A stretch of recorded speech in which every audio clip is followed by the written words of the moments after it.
protecting our industries from one-sided trade practices and strengthens supply chains that are key to ensuring our economic security and global leadership.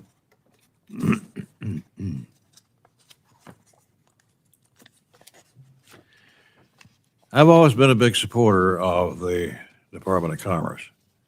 The department's core initiatives are vital to small-town economies across the country, including my district in eastern Kentucky.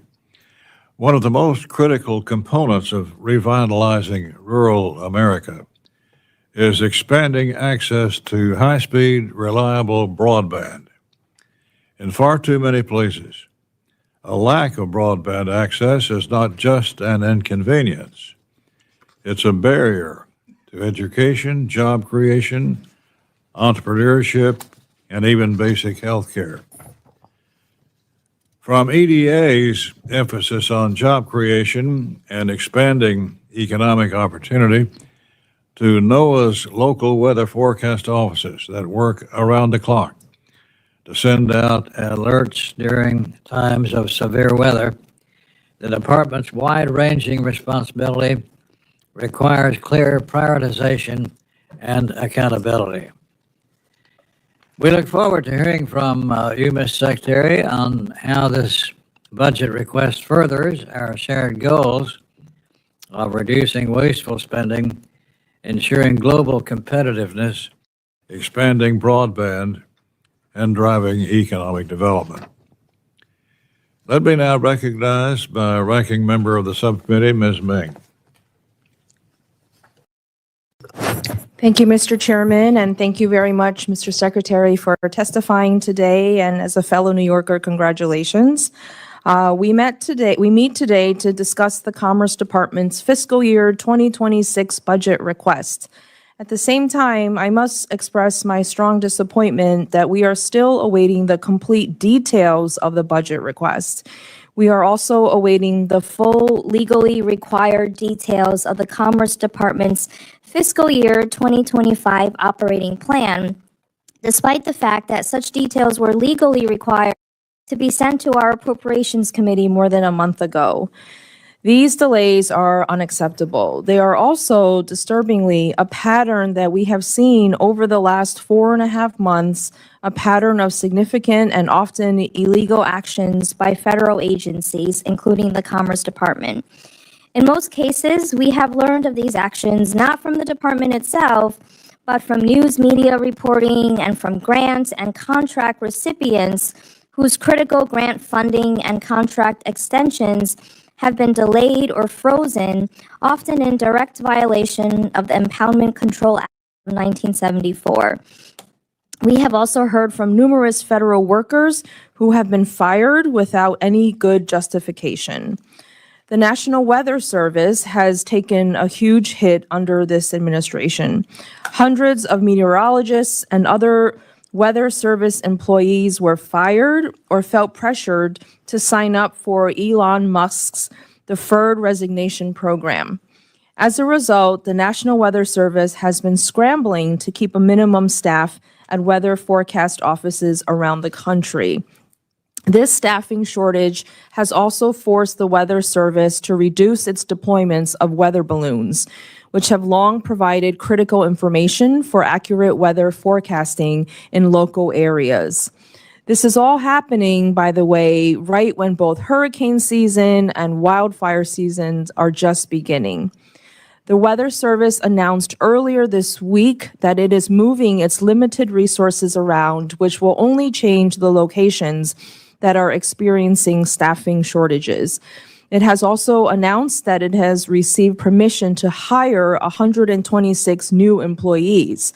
But this is obviously far short of the number of working employees the Weather Service has lost since February.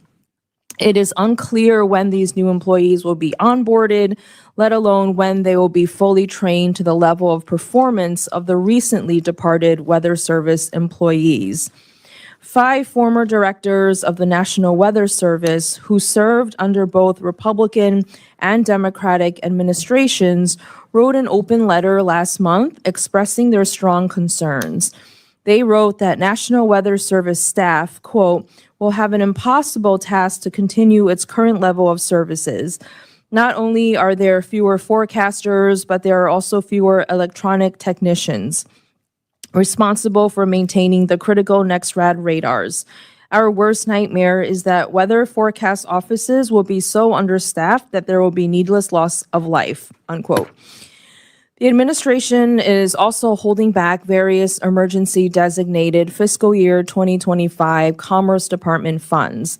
This is funding that Congress appropriated to support weather forecasting, create and preserve American private sector jobs, and protect our national security.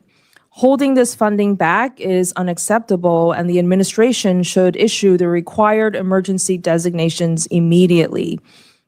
The administration and the Commerce Department have released some initial details regarding their fiscal year 2026 budget request, most of which I find greatly concerning. For example, the administration is proposing to end funding for the Economic Development Administration, or EDA. Contrary to your testimony at your Senate confirmation hearing, in which you answered that you would maintain the programs at EDA. As you know, the EDA helps jobs and economic opportunities in distressed communities across the country, and historically, 2/3 of its budget has helped create jobs in rural areas. The administration is also proposing to end funding for the Minority Business Development Agency, or MBDA, again, contrary to your testimony in which you answered that you did not support dismantling MBDA. In addition, contrary to the Trump administration's stated goal of bringing manufacturing jobs back to America, the Trump administration is proposing to eliminate funding for the Manufacturing Extension Partnership Program, a successful bipartisan program that helps small and medium-sized U.S. manufacturers in every state grow and improve their operations and create jobs. Furthermore, the budget request further effectively cuts the operating budget of the National Weather Service in 2026. It creates a real risk of a future gap in critical weather satellite data. This needlessly risks lives, property, and public infrastructure across the country.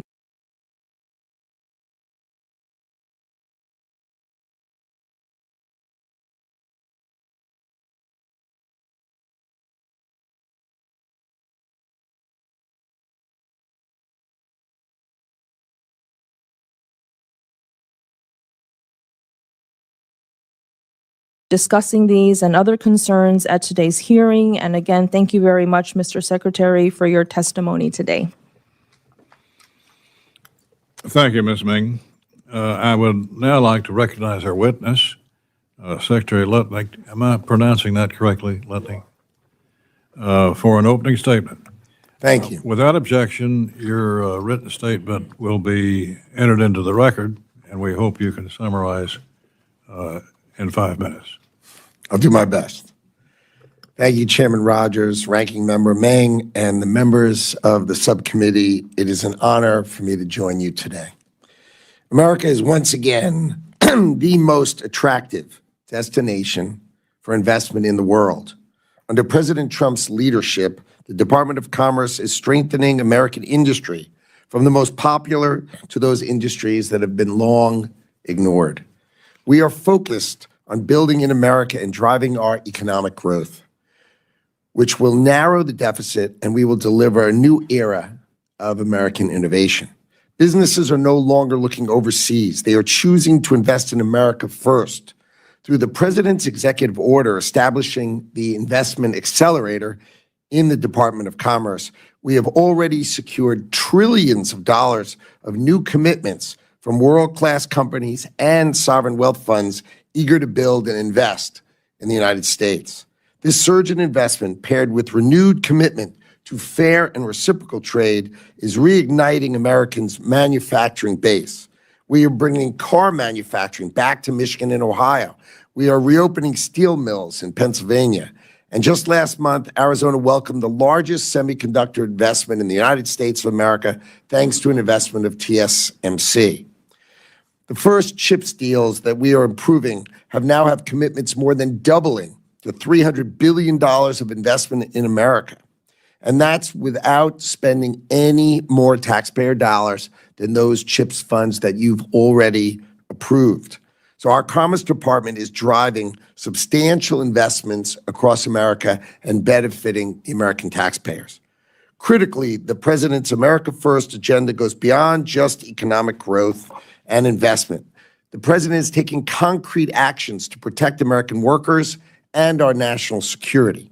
Under Section 232, the Commerce Department is conducting numerous investigations to protect, to reshore, and to revive manufacturing capacity across our critical industries here in America. The Trump administration is imposing tariffs and ending loopholes. In April, we ended the de minimis loophole, which allowed foreign companies to avoid paying tariffs on small shipments, which basically undercut American small business. New export controls are protecting cutting-edge technologies and finally protecting our critical industries and protecting American innovation. In fact, the Bureau of Industry and Security, working with our partners in the Department of Justice, we've secured 22 criminal convictions, 32 arrests, 38 indictments, 231 detentions, and seized more than $185.5 million. And then we did other types of seizures for another $40 million. Under this administration, the U.S. Patent and Trademark Office is tackling a mountain of unexamined patent applications left by the Biden administration, almost 800,000 unreviewed patents applications, successfully reducing the inventory backlog for the first time in 4 years. In the past 4 months alone, we have removed 50,000 fraudulent goods and services from the trademark register that block the use of legitimate products by American businesses. Many of these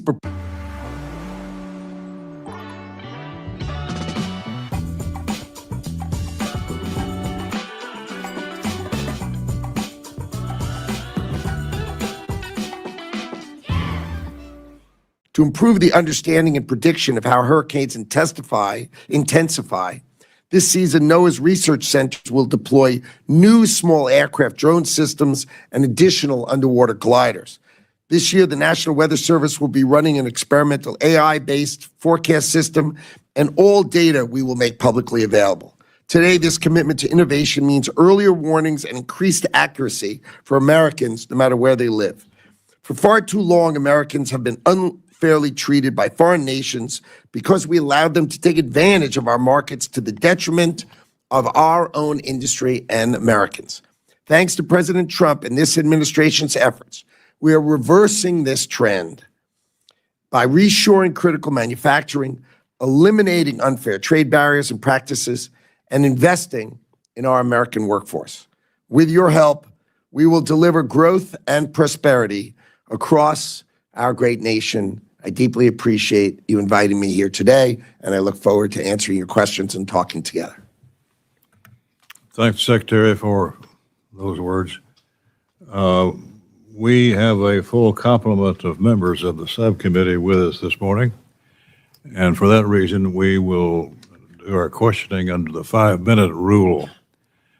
So, Mr. Secretary, thank you for being here. I yield myself 5 minutes. You touched on this somewhat already, but I wanted to ask you about the Chinese Communist Party and their effect in this country and our bipartisan concern. From economic warfare to technological threats, China is seeking to obtain advantage of our nation, our people, and our companies at all possible opportunities. Again, summarize what we're doing to strengthen our ability to counter China's unfair trade practices, protect American intellectual property, and secure critical supply chains and emerging technologies.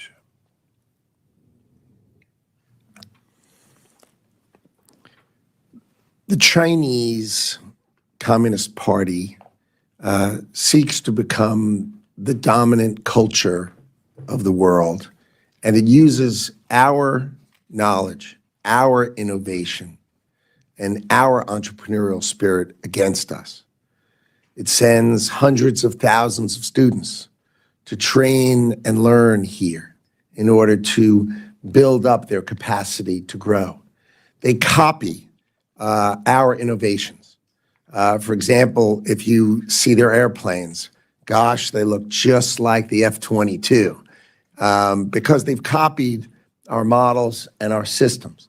They are trying to copy our technology, and in the race for AI supremacy, they are behind us, but they are working with the central government out to get us, right? To beat us so that they will have intellectual superiority over us.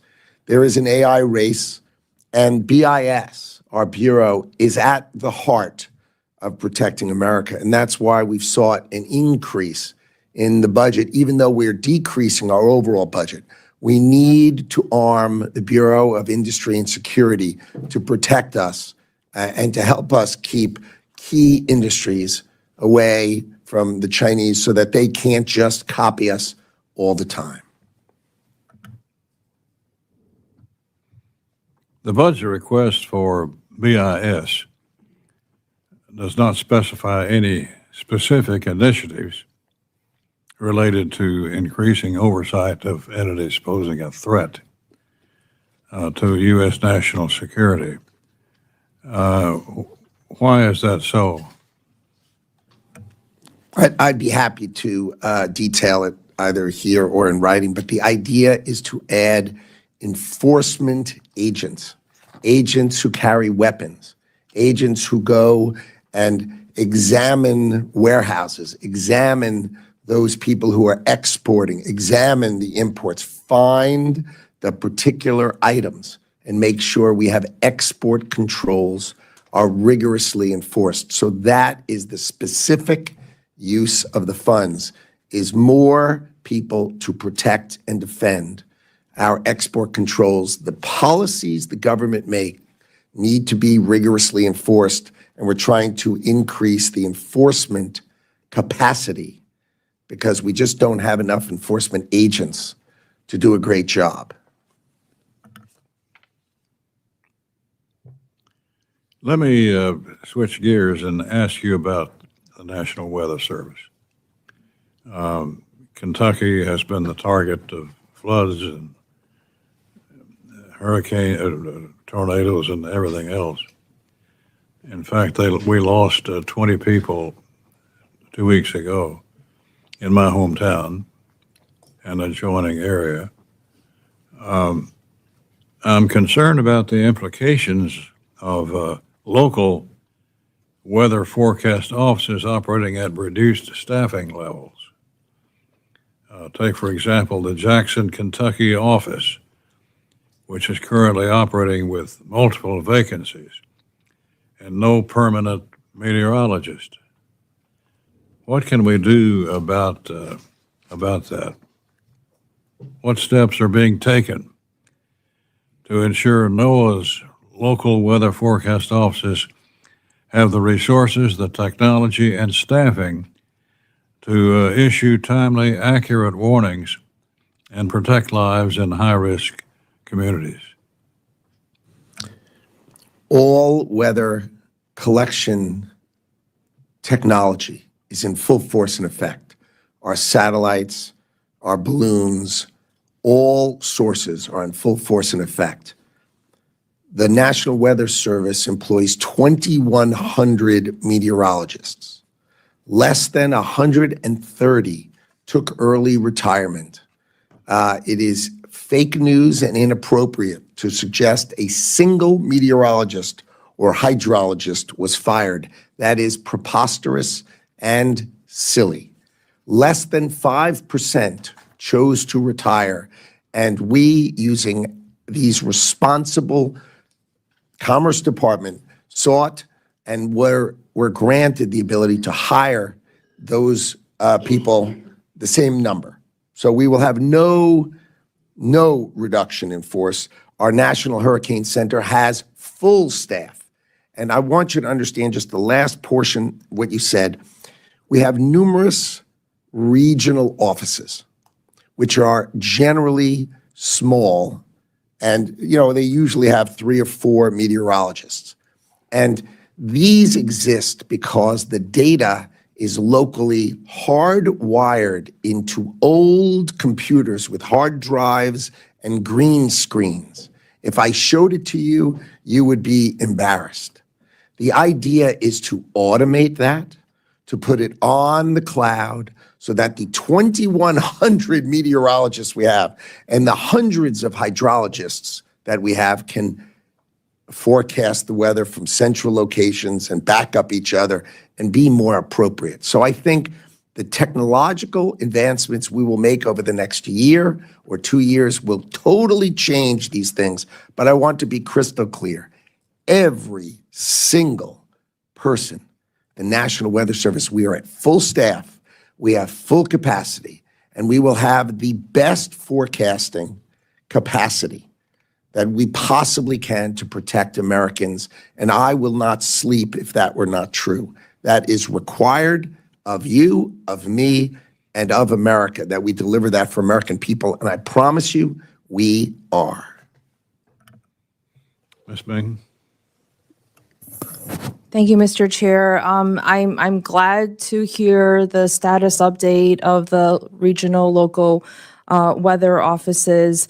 Your testimony and the numbers are really different from what's been reported in the press. We just want to make sure, whether it's New York, my home state, or states like Kentucky, which have gone through such horrible circumstances, and our condolences to your constituents and their families, Mr. Chair. We want to make sure that our local communities can be prepared. I know that you're saying it's inconsistent from the reporting. Would you or your team be able to provide statistics and just more accounting of what has happened where there are retired or layoffs, just so we can all be on the same page if you do think it's inconsistent with the press reporting? Sure. There were no layoffs. As I said, there were less than 5% retirements, and we have the authority to replace them. But that turnover is historically lower than it has normally been. As you can imagine, people are entitled to retire who've worked at the department. But I'd be glad to give you very specific details. Be my pleasure. Okay, thank you so much. I wanted to switch gears and ask about the Census Bureau. In April, NPR reported that the hiring freeze and recent Census Bureau staff departures, including those of 5 division or office chiefs, are raising concerns about whether the Census Bureau can continue producing reliable statistics for this country. Acting Director Ron Jarman also recently noted that the Bureau lost more than 1,000 employees in recent months. We've heard warnings that the reports of Elon Musk and the Doge team accessing sensitive personal data of Americans at other federal agencies could also undermine public trust in the Census Bureau. Mr. Secretary, what are you doing to address these concerns? Again, my capacity to communicate throughout this administration has made the Department of Commerce well situated. We are not losing staff in ways that we don't want to under any circumstances. We are able to fulfill all of our mission at the Census Bureau. The Census Bureau is one of the great statistical places in our government. Our capacity to analyze and statistically think things through. If you couple that in its full, the Bureau of Economic Analysis, right, where we live and we do GDP, that is a great center of statistical capacity. And I think, so we have sought to add to the Commerce Department the Bureau of Labor Statistics. So that CPI, I mean, shouldn't we have all of the great statisticians in the government working together? Again, these are the same concepts, which is use technology, use automation. I mean, the idea that the Bureau of Labor Statistics has enumerators calling around and asking for data when technology makes that amazingly capable, and we could do so much better. So we are seeking to use technology, but I can promise you the census is both well-staffed and, more importantly, brilliantly covered by statisticians who are great at doing their job. And I am really excited for the structure of how the census will work going forward. But you won't hear anything about weakness in accuracy. I'm not saying the fake news doesn't like to just say these things, but it's just not true. And I'll happily send you those statistics as well, because you'll be very comfortable with the Department of Commerce. Thank you. And just to follow up with that, recently you terminated the 3 advisory committees. There are also scheduled only 2 major field tests in 2026. Can you provide us an update on the field tests? When are they scheduled? And what are the changes to the questions about race and ethnicity? And also talk about the advisory committees. The advisory committees were set up, again, many of these things were set up long ago, and they've sort of run their course. And we didn't really understand what type of advisory committee we need to understand how to do a census. It didn't seem logical.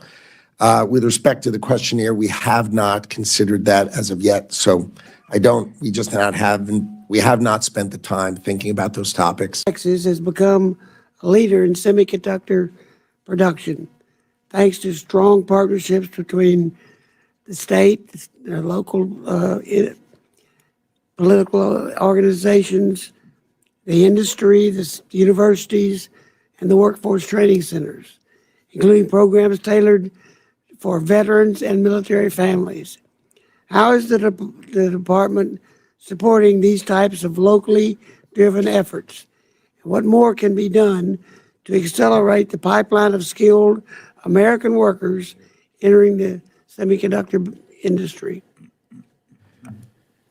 Workforce training will be a centerpiece of the Trump administration, and I have been tasked to be part of the team to build that. So if the trillions of dollars that the Trump administration is bringing in to invest in America, to build and to operate those gigantic production facilities, to reshore manufacturing, we need to train great Americans to be, we say HVAC technicians. You realize these factories have these really high-tech closed-loop cooling systems. Amazing. But training our workforce to do this is really a key part of the administration. I think we'll train 5 million Americans for these great jobs that are coming, just like that semiconductor plant in Arizona. 3,000 jobs for each plant, and they're building 10 of them. So these are just great jobs coming, and Texas, I know, is going to have a great participation in that, and both you use the schools, and I think it will be an extraordinary outcome for Americans. Well, Samsung's being a good neighbor in my district, and I'm real proud of what they're doing. As a member of the Defense Appropriations Subcommittee, I remain deeply concerned about the national security risk tied to our reliance on foreign-made semiconductor components. What step is the department taking to reduce our dependence on overseas manufacturing, particularly for chips that support critical defense systems? Taiwan produces 90% of the world's wafers, which you then chip apart, and that becomes chips.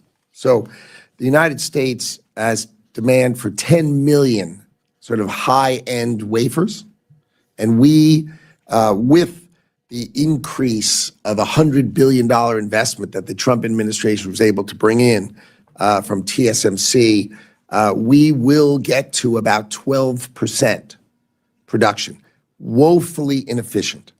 And I think what you're going to see is the Trump administration is going to be very, very focused on bringing chip production to America and the full supply chain to America. That's going to bring in probably between $500 billion and $1 trillion investment. And you're going to see that across the United States of America. And the Trump administration is very, very focused on trying to get up to 5 million wafers during this administration, which will be a record-breaking speed. But I think it's very important for exactly the topic you raised. Well, that's fantastic. I'm encouraged, we are encouraged by the launch of the United States Investment Accelerator and appreciate your continued focus on revitalizing American manufacturing. Can you share more about how the rollout of this new office will take shape? And are there any early projects we can expect, particularly those that support the development of critical defense-related semiconductor technology? It has been too slow, the process to build a great factory and a great advanced manufacturing facility in America. Generally, it's taken 3+ years from start to finish. And so the idea of the investment accelerator is exactly that, to assign, if you're willing to invest more than $10 billion, assign your direct contact that will help you with permitting, regulation, and be a one government response to help you take that from 3 years. Let's try to get it to 18 months so we can double our building capacity, focused on semiconductors, of course, but across all industry. And that's how we've been able to recruit over just the department itself, over $5 trillion of investment commitment, and that we are taking care of how quickly they can build in America. Fantastic. I yield back. Mr. Ivey. Thank you, Mr. Chairman. Good morning, Mr. Secretary. I wanted to join quickly with the comments from the chair and the ranking member regarding NOAA. And I hear your point about fake news and numbers, but I'll say this. I mean, I have 2 NOAA installations in my district, and headquarters is, I don't know, just a couple miles across the line. And I heard a very different story than what you're saying about people being forced out of there. But I look forward to getting the answers that you provide here. Also saw your comments with respect to Senator Van Hollen yesterday. I look forward to seeing your responses to his questions too. Wanted to ask you about MBDA, which the ranking member raised as well. During your confirmation hearing on January 29th before the Senate Commerce Committee, Senator Blunt Rochester asked, yes or no, do you support dismantling the MBDA? And you said, I do not.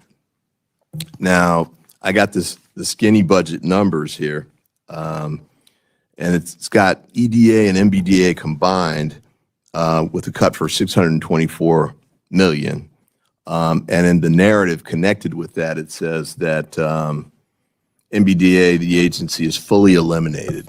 So I wanted to ask you what changed and what's the status of MBDA at this point? MBDA is not being fully eliminated. That's inaccurate. We are reducing it to its statutory minimum size, as is appropriate. The problem I see with MBDA. Could I ask you before you move on, what does that mean, statutory minimum size? I mean, it is required by law to be a certain size, and we will have it be a certain size. What size is that? It was 65 people. I think that's less than 10 people. Okay, and why are you doing These are both small size. The problem is the GAO gives me a report that says there are 80 other programs and 80 institutions that are so much larger, 10 times larger, that achieve the same outcomes. And we are just too small and too inefficient to do it correctly. So I think we are better served having other programs. I apologize, because I got a couple other areas to hit. I'd love to see that GAO report. I want to know what those 80 other entities are, because I'm not aware of them. Maybe SBA has an overlap with the MBDA mission, but the other, I don't know what those other ones could be. But I look forward to hearing back from you on that, because I think it's an important agency. It's statutory, so it needs to be maintained, certainly at some level. and there's a lot of benefit from it. I would also mention the Congressional Black Caucus sent you a letter on this issue and asked for a response by April 18th. I don't think we've received it yet, so I would ask that you provide that response as well. Let me move quickly to quantum technology. This is kind of a quicker point for me, but quantum computing, this chart shows basically funding by governments. China, as you can see, far outpaces the United States. We've got a couple of other. I couldn't see it, but I was guessing the top bar. Yeah. I didn't need to see the words. I got the point. Fair enough, fair enough. Well, here's the question, because this is concerning, obviously, and you touched on this a bit in your opening testimony. You only talked about the enforcement side of competition with China, and clearly they are stealing a lot of our data. But they're also committing a lot of engineers, scientists, and resources to outpacing us on the legitimate side of this too, from the competitive side. I don't see that being reflected in not just the Commerce Department, but the overall U.S. budget. IonQ is a company in my district. It's a spinoff from the University of Maryland's incubator. We have a lot of those across the country. Quick point, oh man, I'm out of time already. The cuts that are being made, and there's an article I'll submit for the record here. World scientists look elsewhere as U.S. labs stagger under Trump cuts. New York Times, cuts in research and scientists brain drain. As we push these people out, I mean, you can shake your head if you want, but I went to visit IonQ. And one of the things that came up was, I was like, how many of these people are from the United States? And he said, not many. And I said, why is that? And he said, well, in part because the pipeline isn't supplying these here in the United States, so we go overseas to get many of them. And one last quick point on this. A venture capital firm I had a chance to meet with said that they invest in, I think there are about 30 of these they invest in. They've started setting up shop in Canada because they can get their engineers and scientists from overseas quicker over there. They don't have to go through the immigration piece.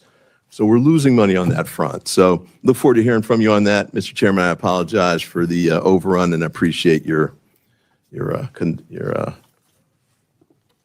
generosity. Mr. Klein?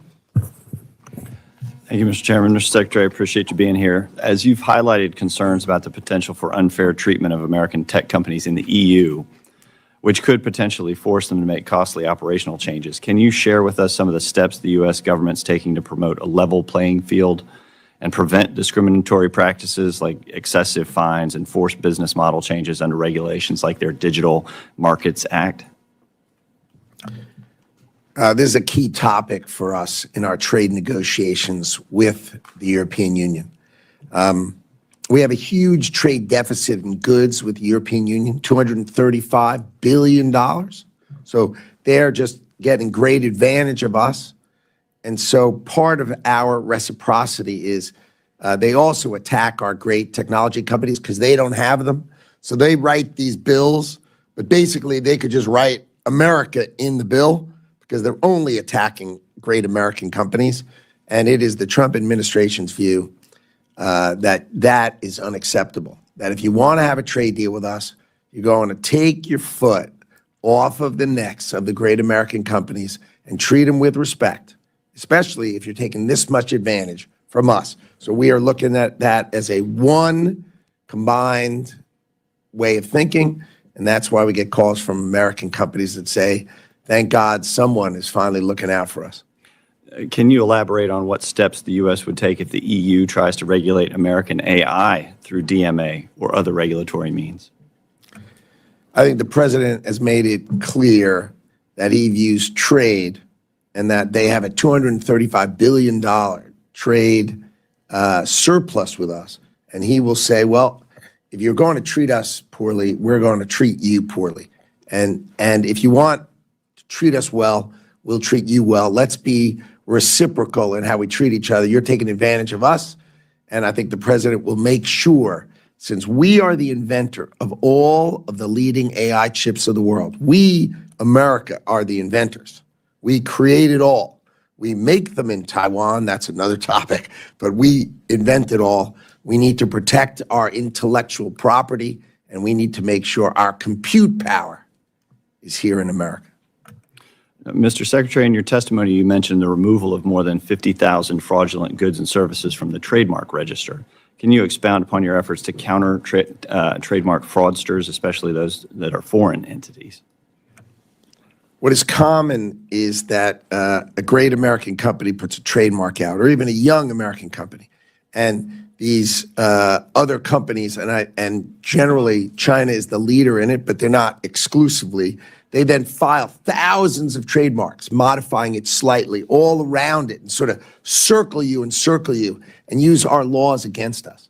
And so the idea is for us to bring technology to the patent office, find them all, and get rid of them so that we can protect our American companies' trademarks and make it proper instead of being sort of surrounded by these AI-created trademarks. And that's the technology we're bringing to the patent office.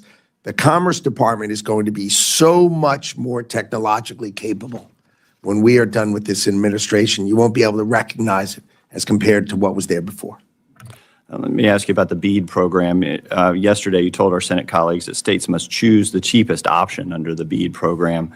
Under the previous administration, we know mismanagement and misguided attempts at policy outcomes like rate regulation significantly slowed the implementation of that program. Can you comment as to what steps you're taking to deliver on what the previous president was unable to do? And can you clarify how you define cheapest option? Sure. The Congress authorized broadband access to across America. And I want to make sure we get the benefit of the bargain, which means there's three ways you can do it. You can do it by fiber. You can do it by what's called fixed wireless, like Wi-Fi, we all understand. And, of course, there's satellite. Whichever is the most efficient option to get somebody broadband, that should be the only rule. Let's have the outcome be the determiner.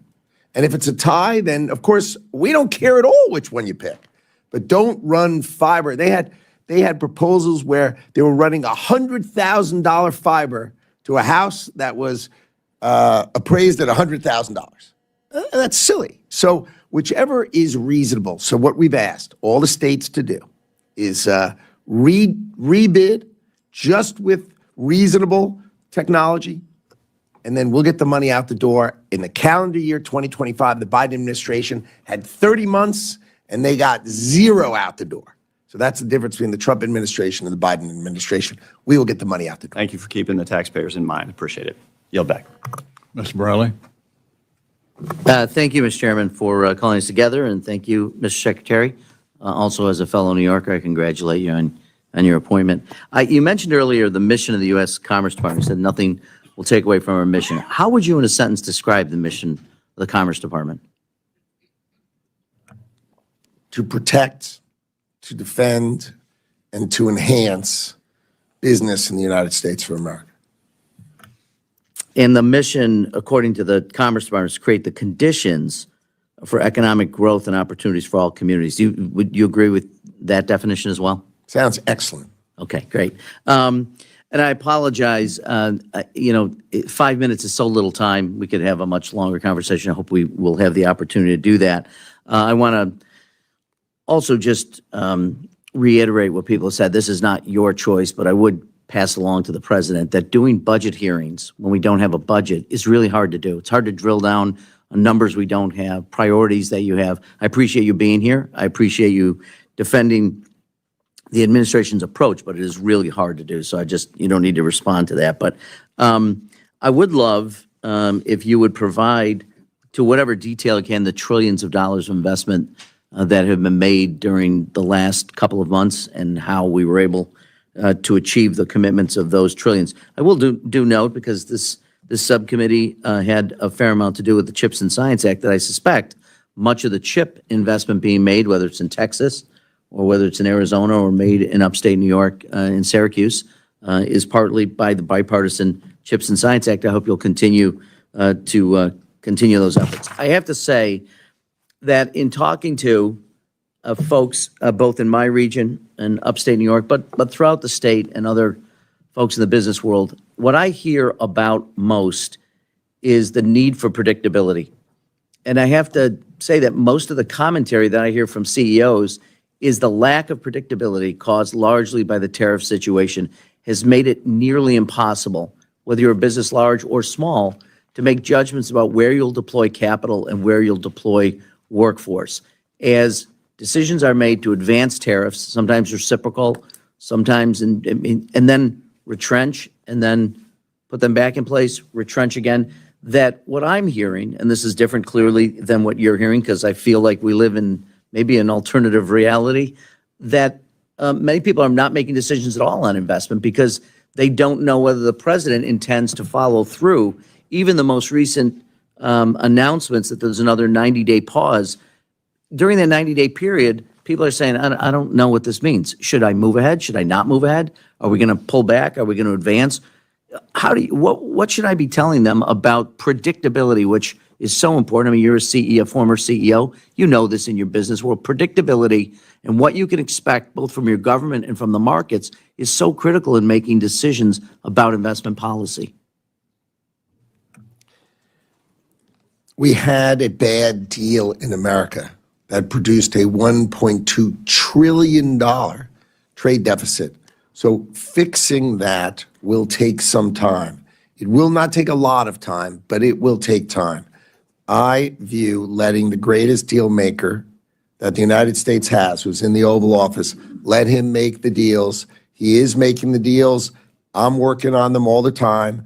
The deal for America will be opening access to markets that have been closed for hundreds of billions of dollars, and then charging and protecting industries which have been attacked by foreigners like steel and aluminum, where the foreign governments, they give, you imagine, a steel blast furnace. You think how that melts? Yeah, but they give free or very cheap energy, and they make it unfair. So we're just going to get to a better deal for America, and it won't take that long, but it's a better deal for America. Well, I appreciate. I think many people would not agree with your assessment that the occupant of the White House is the greatest deal maker ever.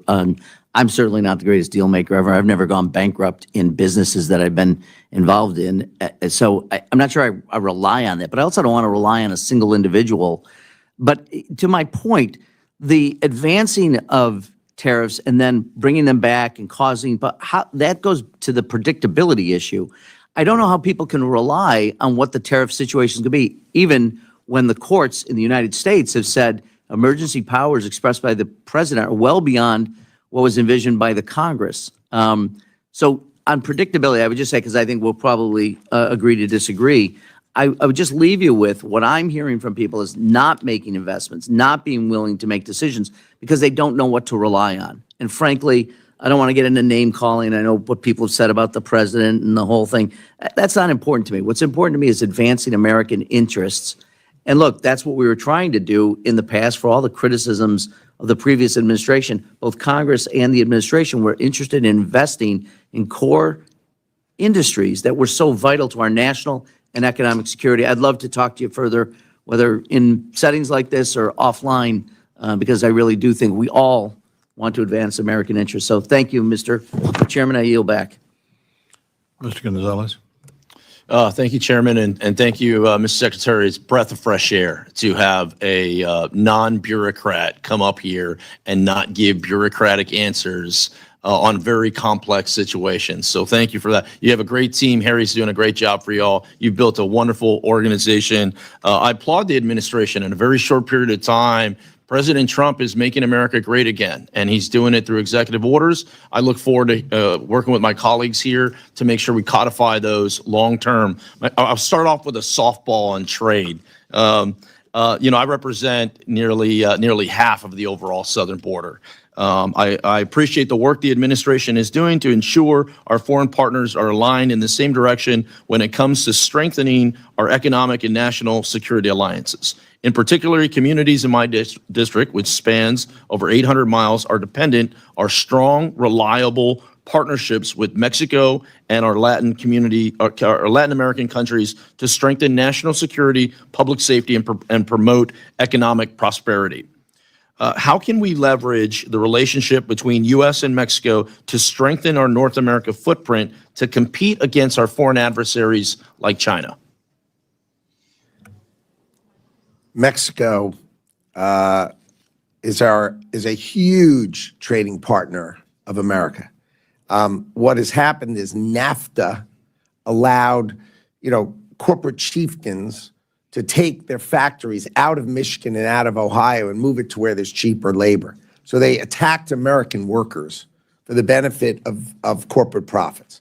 Now, Mexico has amazing assets. They've got great energy. They've got great people. So the idea is, let's figure out together with Mexico the businesses that they should be in. They should be in the mining business. They should be in the refining business. There are enormous businesses that would really sit well in Mexico. And so what we need to do is sort of rethink the relationship so that we harness their assets, but we don't do it by stealing ours. It's illogical that we're making cars in Mexico for Americans. That's just illogical, and the president calls it out.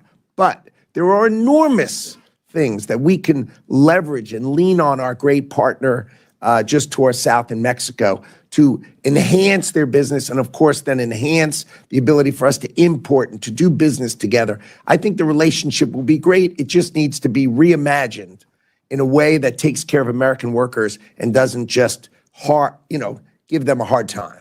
Yeah, part of my conversations with Mexican leadership is we're always going to be neighbors, always, right? I want us to be partners, and I want us to be working together on some of these same issues and find, when Mexico's strong, we're strong. When we're strong, Mexico's strong, and vice versa. When things are rough, I don't want to have security issues along the border that spill over because they're in a tough economic situation. I look forward to working together and finding, how we can find these industries that really they can lean on. My next question is on autonomous vehicles. The United States pioneered the development of autonomous vehicle technology. We're home to Tesla, whose leadership in driver assistance system position leads us to lead the world in full autonomy.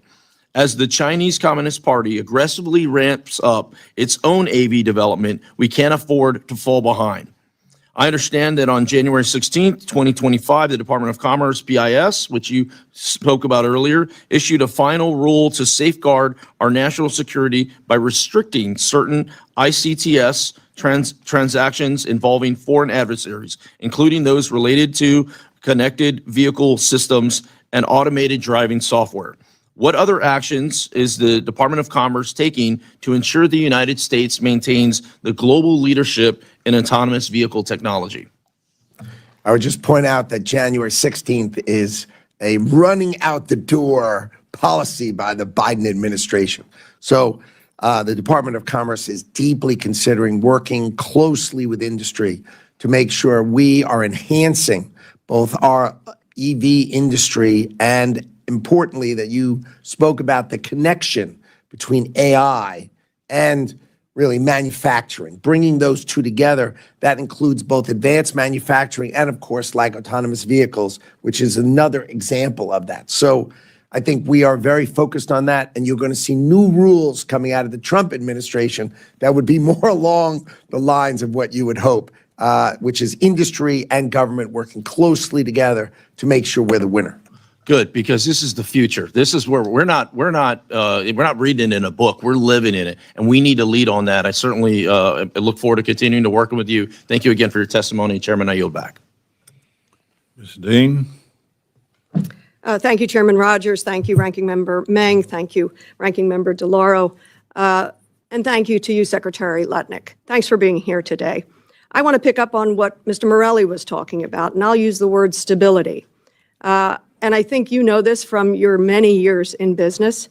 And that's what I thought about as I was preparing for today. The importance of stability, or as he said, predictability. Stability is the foundation of economic growth. I think you've lived it.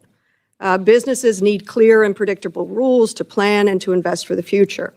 Given this administration's claim of being pro-business and pro-growth, I am so baffled by the discussions around trade deficits and the president's belief around trade deficits and the president's beliefs around tariffs and the chaotic tariff policy. They're on, they're off. Many of the tariffs are punishing, creating a level of instability and uncertainty in our economy that we haven't seen since COVID. I hear the same thing over and over from constituents, from small businesses, from bankers in my area. They can't figure out how to plan, how to lend. Businesses can't figure out how to expand, how to grow, whether to hire, whether to not hire.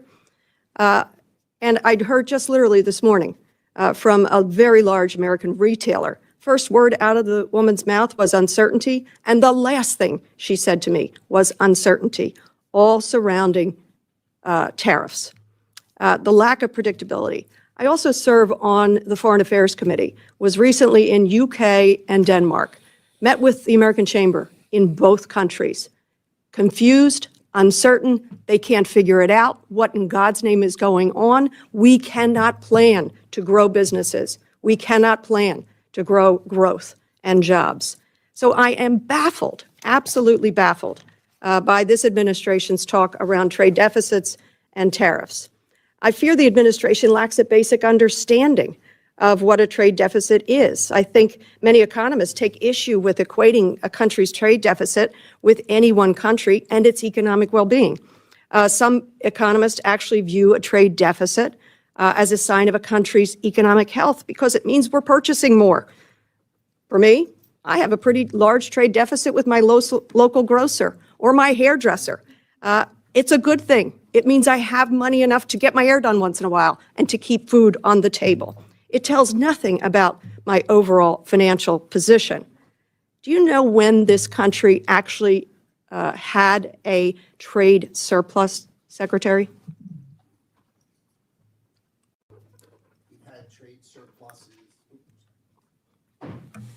The president likes to speak about before. No, historically. When did we have a trade surplus? I'm not talking about the president. Historically.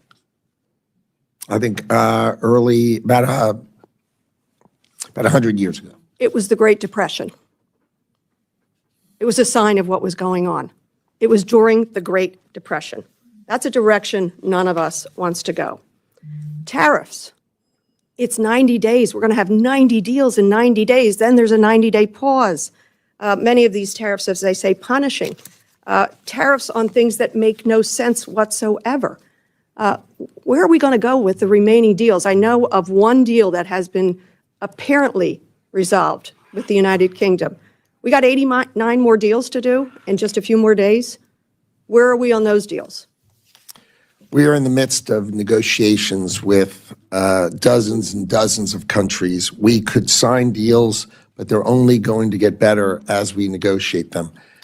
That's just simply not Trade- true. Because as I told you, the American... Actually, I promise you it's true because I'm doing it. So I Thank you. promise you it is true, and I'm here Thank you. testifying in front of you, and I promise you it's true. And Mr. Trump promised to bring down the cost of goods day one. And what he has done through his trade deficit fixation and his tariff chaos has nakedly increased the cost of goods. The estimates are that for consumers in my area, suburban Philadelphia, $2,000 at least a year increases on goods. I'll give you an example of one. Bananas. What's the tariff on bananas? Americans, by the way, love bananas. We buy billions of them a year. I love bananas. What's the tariff on bananas?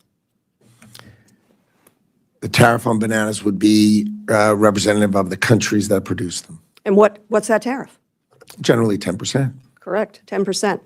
Walmart has already increased the cost of bananas by 8%. But as Recognizing countries because- do deals with us, that will go to zero. As countries do deals with But the us, that will cost go is to on the zero. American consumer now and on the businesses with the confusion now. Mr. Secretary, I believe you know better. I believe you recognize that a trade deficit is not something to fear. I believe you know that predictability, stability is essential for businesses. I wish you would show that truth to this administration, and I yield back. Time of the gentlelady has Do you expired. mind, Mr. Chairman, if I make one quick comment to the end? Would that be okay? I'm sorry, Would you mind if I make one quick comment to the representative? please. There's no uncertainty if you build in America and you produce your product in America, there will be no tariff. We can't So the produce bananas concept in of building in America. America and paying no tariff We is cannot- very, very clear. We cannot Fighting for build imports is bananas in not the same. America. Time of the gentlelady has expired. Mr. Clyde? Thank you, Mr. Chairman, and thank you, Secretary Lutnick, for appearing before the subcommittee today. First, I want to mention that as I read your biography, I noticed that you have been awarded the Department of the Navy's Distinguished Public Service Award. And as a 28-year Navy officer myself, I want to congratulate you, as this public service award is the highest honor granted to non-military personnel by the Navy. So congratulations, sir. Job well done. Thank you. Last November, the American people decisively elected President Trump with a mandate to restore common sense in Washington, including the mission of reducing the size, scope, and cost of the federal government. Thankfully, President Trump's fiscal year 2026 budget delivers on that promise by charting a course to rein in federal spending. It proposes a 22.6% reduction in non-defense discretionary spending, a $163 billion cut from FY25 levels. As a member of both the House Budget and the Appropriations Committee, I strongly support this effort and remain committed to restoring fiscal sanity, ensuring that future generations are not burdened by Washington's reckless spending addiction. And that's right, I say Washington has an addiction problem. It's an addiction to opium. That's other people's money, OPM.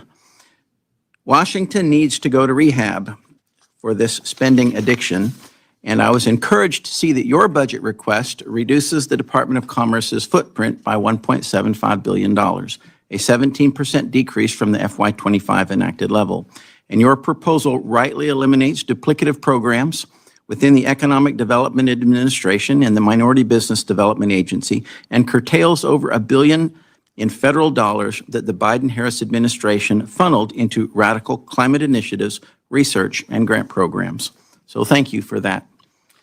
The Department of Commerce's budget request also includes a historic investment in the Bureau of Industry and Security.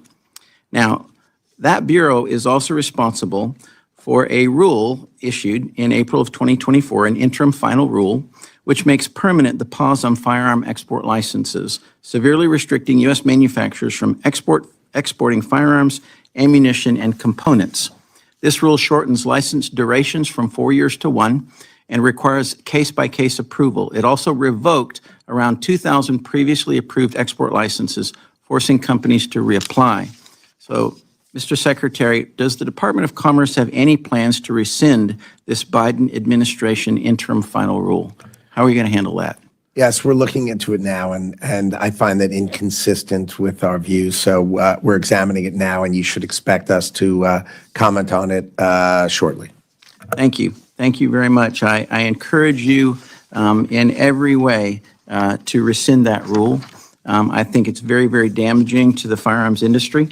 And I think that, that's a very important industry in this country because it has to deal with our constitutional rights. Now, I'd also like to address the tariffs and give you an opportunity to talk about that. For far too long, the U.S. has been disadvantaged by countries across the globe due to unfair trade practices. These longstanding trade imbalances have led to the offshoring of manufacturing and have undermined critical supply chains, which have resulted in some of our defense industrial base becoming dependent on foreign adversaries. Ultimately, the status quo trading system that we currently have has failed our workforce, threatened our national security, and left small-town America behind. Thankfully, President Trump is bringing countries across the globe to the negotiating table, ensuring that our economic policies remain America first, and ensuring everyday America workers and families do not continue to be disadvantaged. Can you speak to your role and that of the department in the trade negotiation process, and could you highlight the successful trade agreement that was previously mentioned with the United Kingdom that President Trump recently secured? My role is to assist in opening markets for our ranchers, for our farmers, and for our manufacturers so they can sell their goods in markets that were always precluded from our manufacturers and our farmers having access. That's number one. And number two, to break open the barriers that these countries put up to keep us out even without tariffs. So if we break them down and we open those markets, America will flourish. Remember, $1.2 trillion of us buying from them means 4% of our GDP, the largest country in the world, we're giving to other countries. If we had that domestically produced, our growth rate would be 6%. Our deficit would go away by math, and we would be the winner in the world. And that's what the president's all about. Well, thank you, Mr. Secretary. It's nice to see a successful businessman in charge of the Department of Commerce. And with that, I yield back. Thank you. Mr. Mervin? Thank you, Mr. Chairman. Mr. Secretary, it's a pleasure. I represent Northwest Indiana, the top steel producing capital within the nation.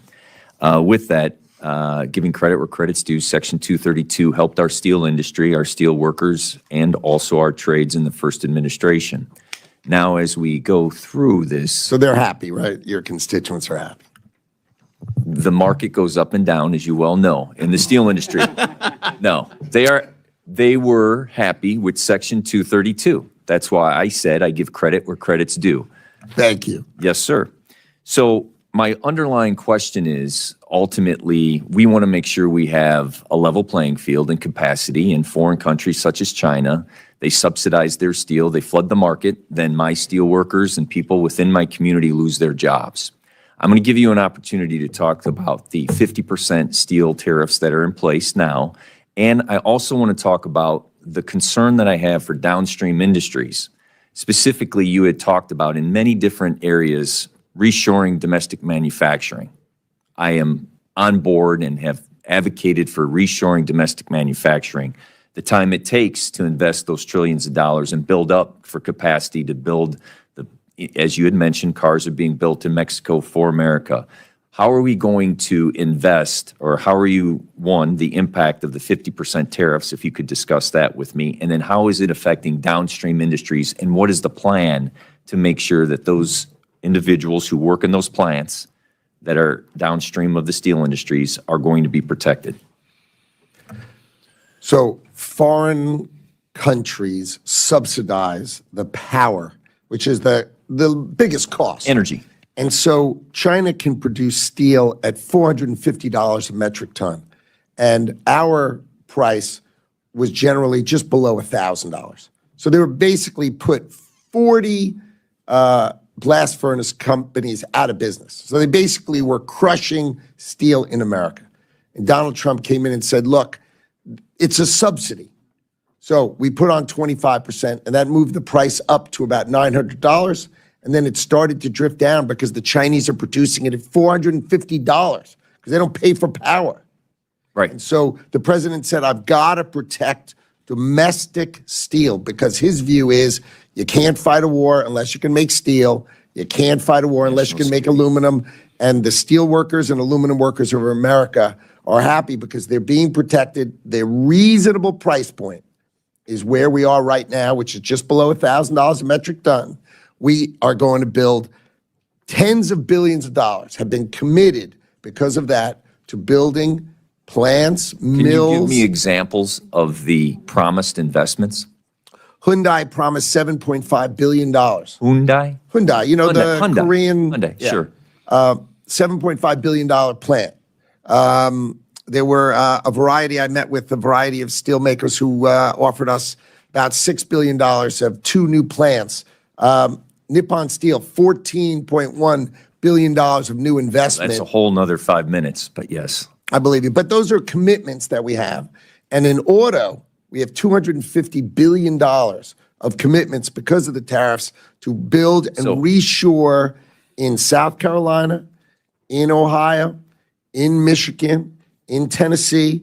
These are all coming in because of our tariffs. Okay.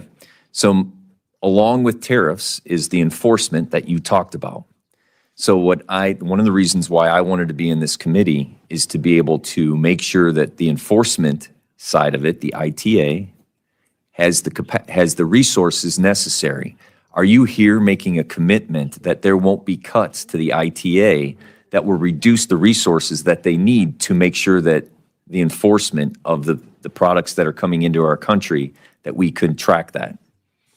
Importing, exporting, are key roles that we will never cut, we will only enhance. There are a whole variety of areas within these bureaus that you would agree with me are just not necessary. So we are re-examining what is important and putting the resources on that which is most important. Okay. I will wait for the second round to talk about the Nippon deal. And just one very quick question. Were you in the room in the CFIUS committee for the Nippon deal? Yes. What was your recommendation? My recommendation was it could be approved with mitigation, change. Okay. On my second round, and I would like to continue that conversation. Thank you. With that, I yield back. Mr. Strong. Thank you, Chairman Rogers, Ranking Member Ming, for holding this hearing today. I'd also like to thank the subcommittee staff for their hard work. Secretary Lutnick, great to be with you again. Thank you and your staff for being here today. Each of you have had a full 48 hours. I commend you for your efforts to prioritize President Trump's America First trade agenda. During your Senate budget hearing yesterday, you highlighted Alabama's role in the automotive industry and noted your department's $250 billion commitment to reshore that sector. In my district in Alabama, we're honored to be home to Mazda, Toyota, and Toyota Motor Manufacturing, where 66% of all combustible engines for Toyota North America are made in our district, 4,000 every 24 hours. Mr. Secretary, what other sectors are you prioritizing investment in beyond the automotive industry to reduce our dependence on foreign suppliers for critical goods? We have examinations in pharmaceuticals, right? Too many of our pharmaceuticals are antibiotics. You can't fight a war and need to ask your adversary to send you the antibiotics. So we need pharmaceuticals to be reshored to America. We need semiconductors, which we've already discussed, reshored in America. Those are two big items. Aircraft parts is another place that we think there's focus, right? And of course, as we've discussed, automotive is vital to America. Steel and aluminum, which I just discussed. So those are the kind of topics that we're focused on, bringing and making sure that we're reshoring for national security reasons in America. Thank you, Secretary Lutnick. My home, Alabama's 5th Congressional District, has over 400 companies developing and deploying technologies with various national defense, space exploration, and homeland security applications. Your budget request includes a 60% increase in funding for the Bureau of Industry and Security. How does your department plan to utilize this funding to protect and bolster domestic companies, and how would this funding be used to improve our economic competitiveness and national security? Export controls, making sure that our adversaries don't get our best equipment, our most cutting edge ideas. So if we don't have enough agents, we have 2 agents in China. That is just, come on. So we just need more agents to protect and defend our policies. And that is what the request is for. Let's grow our agents in the field to enforce the policies that we make at home. Totally agree, and that leads to my next question. We're seeing increased sophistication from bad actors to circumvent U.S. trade laws. China is producing goods domestically and routing them through other countries to avoid the Made in China label. Your department has asked for funds to address unbalanced trade through increased anti-dumping and countervailing duty investigation. How will this funding help combat China's circumvention of American tariffs, and what tools or technologies are you leveraging? Unfortunately, it's not just China. There are numerous countries whose governments subsidize their industries and therefore create an uncompetitive environment, and then they basically at below cost try to export to America, which creates our trade deficit. So we have anti-dumping, countervailing duties. That's the idea. We need to study them and we need to enforce them. And that is a key role of the Department of Commerce. And we need to augment that, and we need to defend it for exactly the point that these, for example, steel and aluminum, they're crushing our industry, trying to put us out of that business. What I loved is that the UK had one blast furnace left. They sold it to the Chinese, and the Chinese then got all their customers and shut it. I mean, and then they have no steel industry. That's it. Secretary Lutnick, in 2024, the Census Bureau selected Huntsville, Alabama as one of 6 cities to participate in the 2026 census test run. The 2026 test is an opportunity for the census to refine its operations in a city like Huntsville, which is experiencing fast population growth, making it harder to accurately count. Secretary Lutnick, what will you do to commit to advocating for full funding this year and next to carry out this 2026 testing program, including the Huntsville site? And will you provide a clear timeline to the states so they can begin preparation without delay? And also your thoughts about consistency from state to state, not allowing non-U.S. citizens to be counted in the United States Census. Consistency makes sense. Commitment to doing the absolute best statistical analysis of the census is easy for me to commit to. We will focus on it, and we will deliver the structure to have the greatest census with the best statistical analysis ever in the United States of America. And that's what we're going to get from the Department of Commerce. Mr. Secretary, thank you for bringing it home to America. Mr. Chairman, I yield back. Mr. Laurel? Thanks very much, Mr. Chairman. My apologies. There are a lot of appropriations, markups, and hearings today, so I apologize for being late. And with that, I would like to ask unanimous consent to put my opening remarks in the record, if I can. Thank you. And good morning to you all. It's good afternoon now, Mr. Secretary. Let me just follow up on something that my colleague, Mr. Mervan, was asking about, and that was the International Trade Administration, which helps to increase our exports of American products and services, protects American producers against trade cheating by China and others. I think it's important to note to my colleague, Mr. Mervan, that there has been almost a 30% cut to the ITA, $183 million. That's for below what was proposed for 2025. So it was going to cost American jobs. Decimates ITA's U.S. commercial service, operates out of U.S. export assistance centers and U.S. embassies abroad, works to maintain and increase the exports of U.S. products and services. So the agency, which is meant to protect, if you will, our exporters, et cetera, and is now being decimated. I think one has to be look at what has been cut. There's the MEP program that I believe has been eliminated. One needs to go carefully through each of these areas and get a sense of, in fact, what is being cut back. And, you know, facts are funny. You got to deal with the details and with the facts. You just can't speak about it and make general statements. And when you cut back on agencies in the way that you have and slash and burn, if you will, then we're not going to get to where we want to go. I want to focus a second on 2 quick areas. One is transparency in government, because it's critical. Americans need to see where their tax dollars are going.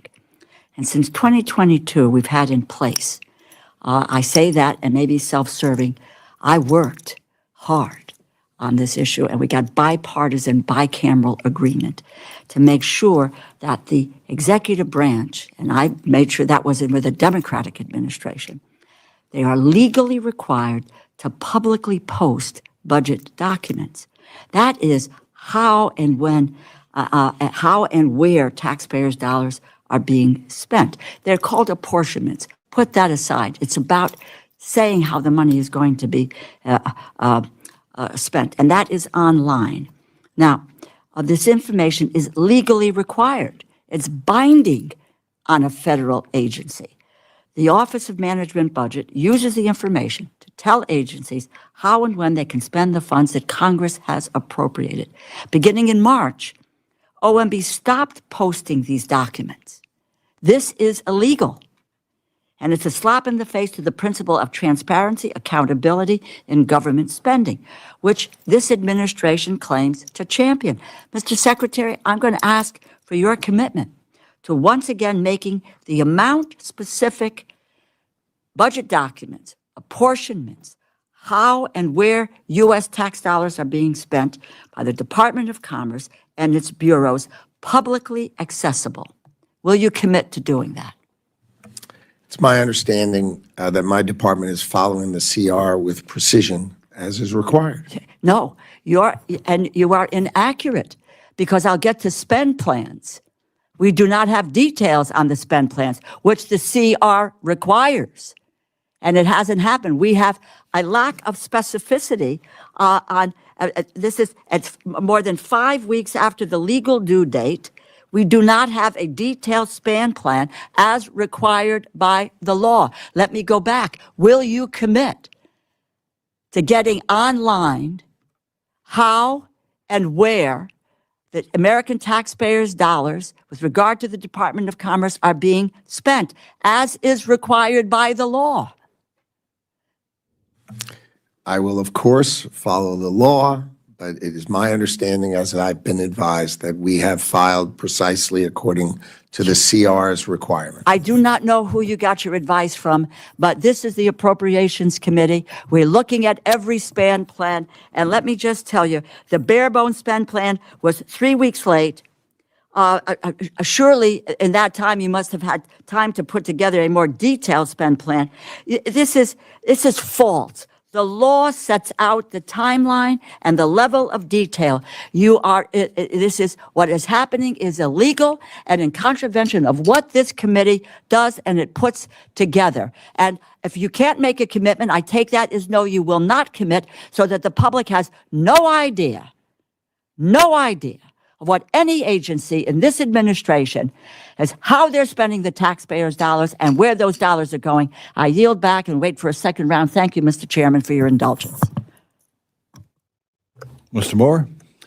Thank you, Mr. Chairman. Thank you, Secretary Lutnick, for being here. Really appreciate it. A lot of your comments are just so spot on. Just a little while ago, we heard something pretty interesting. The idea that trade deficits are good. We heard an example of, I guess, a banana, the price of a banana at a Whole Foods outside of suburban Philadelphia going up. I can tell you in West Virginia what the generational price has been for the degradation and destruction of our industries in the state of West Virginia over the last several decades, 40 years of it. It has destroyed us. It's destroyed us. And you talked about this blast furnace switcheroo that they had there in the UK. That happened to us in West Virginia. So Cleveland Cliffs and the United Steelworkers Union had requested tariffs on tinplate steel from the Biden administration. We didn't get it. We didn't get the tariffs on the tinplate steel, and we shuttered that steel plant. We've lost thousands of jobs since then, and now there's only one blast furnace left in the whole United States that makes tinplate steel.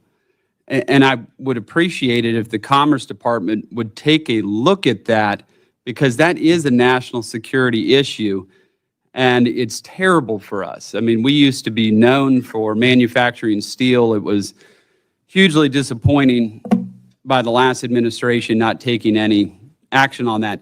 But I do want to ask this, just shifting gears real quickly, is BIS specifically, and you've talked about plussing up that budget. Have you all looked at, and this is during the Obama administration, we went through the Export Control Reform Initiative. This is where they created the 600 series and the ECCNs. And then expanded EAR 99, right? So there's a lot more items that can go out without a license under that. Have you all looked at going back and reviewing that? I actually worked here when we were going through that process, and it seemed, I guess, to make sense at the time. But you do see that it has created, at times, in my view, some gaps as it relates to critical technology. Have you all looked at perhaps reviewing that export control reform initiative happened about a decade ago and maybe trying to tighten up some of those export controls, specifically on critical dual-use technology? Very thoughtful point, right on the point, and we are on that topic. We are on it. Yeah, it occurs to me, particularly when we created the 600 series, which is essentially like a United States Munitions Light series within the Department of Commerce under BIS. This is how some of our defense technology gets out there. And it's very, it's very disappointing. Obviously, this is not the idea, is that, we wanted to increase export capacity for defense manufacturers and others out there, but specifically around some of this off-the-shelf technology, AR-99 items that are getting exported, I would really like if you all would take a look at this and the way this was set up back then and trying to tighten those controls. BIS is, really the last stop in protecting our technology. Could you talk, though, just briefly, you talked about the steel industry. Could you talk about, from a national security standpoint, why it is so important? You touched on it a little bit, but why it is so important to the national security of the United States to have a vibrant steel industry? You cannot fight a war unless you can make the munitions, period. You can't make a missile without steel, aluminum. You can't produce anything in defense without steel and aluminum. You must have a domestic industry. The president has made it crystal clear, and I think it is obvious when I say it. And we need to protect it, just like you said in West Virginia. They didn't protect you, and you lost the business. That cannot continue, and the Trump administration will not allow it to continue. Yeah, and then they just raised the price of tin plate steel right after they acquired it. So, of course, after they crushed it. Last real quick question. One issue that I'm concerned about is transformers in this country, which we don't have a great domestic capacity in terms of manufacturing. There's actually one manufacturer of electrical steel in the United States right now, and one, maybe a couple, that can actually manufacture transformers. Myself and others in the Steel Caucus, a few of us sent a letter, obviously not your department, but asking for Defense Production Act to be invoked around that. Is this something that your department's looking at all as it relates to transformers? We are now. Okay. That's a great answer. And with that, I yield back. Thank you. Thank the gentleman. Ms. Secretary, the results are in. You're a hit. They won an encore performance. Are you available for a few minutes more for the members that may like to ask another question? I'm at your service, Mr. Chairman. We promise you will be brief and on time. Thank you, sir. I yield myself 5 minutes. Ms. Secretary, rural communities, which are often ignored by Washington, face unique challenges, one of which is access to reliable broadband. How's the department planning to continue addressing broadband gaps and prioritizing expansion into unserved areas? The Congress has launched the BEAD program for broadband access. Under the Biden administration, it gave out no money after 30 months. Our objective is as follows. Within the next 90 days, I think we're going to put it out on Friday, basically saying if your state is willing to just be technologically agnostic, meaning produce the right access at the lowest price, or if it's a tie, I don't care which one you pick, make that application within 90 days, and then this department will put out the money by the end of the year. So we will go from not having given any money under the Biden administration to having the full program funded and distributed, provided they're technologically agnostic. By the end of 2025, all the money will be distributed so that broadband access can be built by the states. That's my promise. Well, broadband is vital, as you well know. And of course, the places where it is not in being really are the rural areas where it's not profitable for a utility to go into, which is an age-old problem that we've faced before. Let me highlight another important initiative to rural America. That's EDA, Economic Development Administration, particularly the one to have assistance to coal communities. My district, as was West Virginia, had a complete breakdown of the industry over the last 10 years. I lost 15,000 jobs in my district alone. But EDA has been a crutch for us to use to help revitalize and bring back into competitive nature rural areas. What do you think about EDA? So first, I'll address that the administration wants to revitalize clean coal. We think it's vital to America. And so for both yourself and the representative I just spoke to, you should rely on this administration to bring back clean coal because it is vital. The country needs power. We need power, and we will do that. And with respect to EDA, the same thing. There are many other ways to do it better than to have a reasonably small group inside the Commerce Department. We will stick with disaster relief. We will stick with our tech hubs, but the concept of providing that kind of program, I think, is better served with bigger, more sophisticated programs. Well, there are rural areas that are not coal dependent. What about those communities? I'd be happy to meet with you offline and go through it together. I'm tasked with being efficient with taxpayer dollars. And when I get a GAO report that has 80 other programs, I just think it's more efficient to do it in a more practical way than do it in a small way in my department.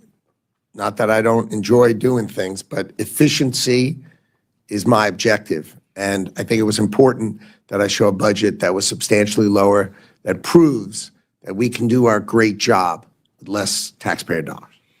Well, we want to work with you on this subcommittee. We want to see you succeed, because when you succeed, the country and the president succeed. But we have our priorities as well, as it relates to offering jobs back home to keep our people from having to move to another locale. So I hope we can work with you. Of course. Ms. Bing. Thank you, Mr. Chairman, and let me fix my microphone. All right, we don't need it. I want to piggyback off a little bit about Representative Dean's banana example and how it affects the cost of living for our constituents all across America. You know, I have heard from many Asian American business owners. They own restaurants, they own supermarkets, they own well-known supermarkets like 99 Ranch and H Mart. They are really concerned about the rising costs of goods, like anything from basmati rice to the burdock root to different sauces that are utilized by the Asian American community, fastest growing community in this country. I know that you mentioned, you know, due to the tariffs, the price will eventually come back down. But I just wanted to, you know, make an observation that the cost of living for Americans, as we know, is already high. And it's hard for them to be able to afford these goods and these products that they are using today. And the restaurant owners, the supermarket owners, small business owners are really in a bind because they don't know if they have to raise their prices and pass on the higher cost to consumers or to eat the cost themselves. And coming out of a pandemic where they barely survived, they are now worried that because of these high costs that their businesses, may not survive. So I just wanted to highlight this issue that's happening in my district. And I'm sure in many other districts across the country about a lot of these products that are largely not produced here in the United States. The inflation under the Biden administration was very, very difficult and created a very difficult time for Americans across the country. Well, the prices have gone up recently, starting this year. Fortunately, inflation, as the last numbers were very low in the low twos and back to toward the level that the Fed says is their long-term goal. So that's very promising. But I will tell you, in our trade deals, our expectation is for unavailable natural resources, a banana, right? Other spices and the roots, the things you've suggested. Your expectation should be there will not be a tariff. But when we give that to a country, right, like coffee, right, when we say to Ghana, okay, we will not charge you a tariff on coffee or cocoa, but you will open your market to allow our farmers to sell soybeans. Because you're blocking us on soybeans, why do you expect to sell us coffee and cocoa and not let us sell soybeans? It seems unfair. Let's make that fair. And that's an example of a trade deal. Granted, these are small countries, but that's the kind of model that when we're done, we will not have tariffs on unavailable natural resources, but we will have market access for our farmers and our ranchers. Our chicken and pork and beef are treated horribly around the world. Horribly. That has to end. And if we use that by saying you can export coffee to us, but you need to treat us better for our agricultural products back to you, I think that is fair trade. No, I appreciate that.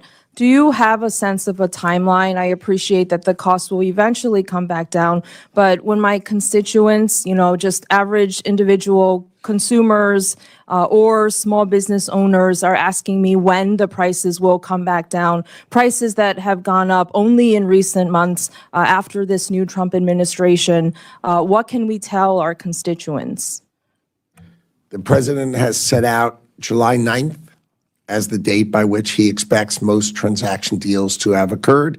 If they don't occur because of back and forth, the president can just set the agenda and say, here's your offer, and set that trading deal in place. And your expectation should be by July 9th.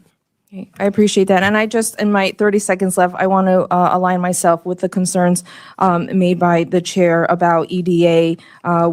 This is a program that is very important, programs from Tech Hubs, the Recompete program, the Good Jobs Challenge. So many programs are important to our rural areas, to job creation. We know that in your confirmation hearing, you pledged to maintain these programs, and we hope that will continue. Thank you. I yield back. Mr. Alford? Thank you, Mr. Chair, and I apologize for missing the first round. I just literally ran back from the House floor doing a speech, but that's our job, and I need to get in shape. Anyway, thank you for being here. You're doing such a great job, and we're proud to have you in that position. I know all the good questions have already been asked and answered, but I want to talk about the tariffs just a little bit. The Democrats doubted these, the media doubted it, the pundits doubted it. A lot of people made fun of the tariffs, didn't like them, but they're working. We've already seen the results. In fact, the Congressional Budget Office now estimates the proposed tariffs will reduce our federal deficit by $2.8 trillion. That's a success story. Secretary, what is the strategy behind these? Is it simply a negotiating tool? Is it the art of the deal? Or does the president mean it when he says it about these tariffs? And why are they being so successful so far? Build in America, in the greatest economy in the world. Remember, America is the consumer of the world. $20 trillion we consume every year. So if you want to sell here, build here. And if you don't want to sell here, pay to come into our market. We are receiving a run rate of $34 billion a month to the Treasury of the United States of America because of tariffs. So anybody who says that tariffs aren't working can't count to $34 billion. I want to talk about the funding for NOAA and the National Weather Service. You know, Missouri has gotten hit pretty hard. We have a lot of tornadoes. We had a bad spring, and it's still going on. There was a lot of damage in my district just south of Kansas City. We have a regional NOAA center in Pleasant Hill, Missouri. It's a smaller center like you were talking about earlier. And I heard you talking about what's going to be happening in the future to some of these centers. Are centers like Pleasant Hill, which they already have some vacancies, are those regional centers in danger of closing at any time in the future, as far as you know, being replaced by automation and AI in a centralized location? I'll give you an example in Missouri, which was we have all these research people in NOAA, but they were separate from operational. So we started putting them together to take that research and start using it. And what it did is it produced an analysis that showed that we had horrible tornado conditions in Missouri. And so 2 hours earlier than the record ever in NOAA, we gave those warnings and saved 120 people, got them out 2 hours earlier. So we are totally on it.